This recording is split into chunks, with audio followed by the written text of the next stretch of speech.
আসসালামু আলাইকুম। কালকে রাত্রে আপনাদের দেখাইছি, রাইতে 10:30 বাজে ঘাস কেটে রাখছি। এখন সকালবেলা ঝিরি ঝিরি বৃষ্টি হইতেছে। এখন বাজে সকাল 6টা।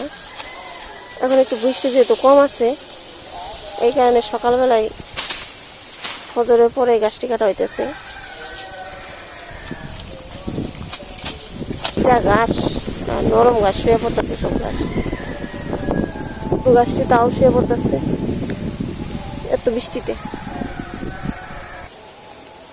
ঘাস খাতের মাঝে ডাটাগুলো হয়েছে। আজকে 2টা ডাটা তুলেন, 3টা ডাটা তুলে নিয়ে যায়।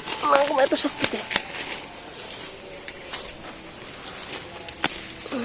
ছিঁড়ে গেল গা, অনেক নরম।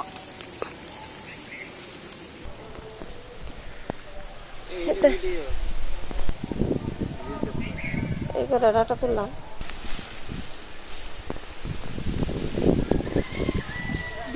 ভিজে ঘাসের বোঝা মাথায়।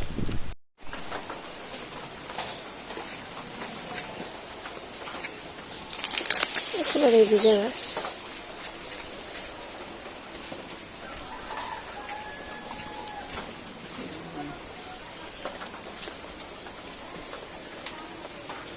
ধন্যবাদ সবাইকে আমাদের ভিডিওটা দেখার জন্য।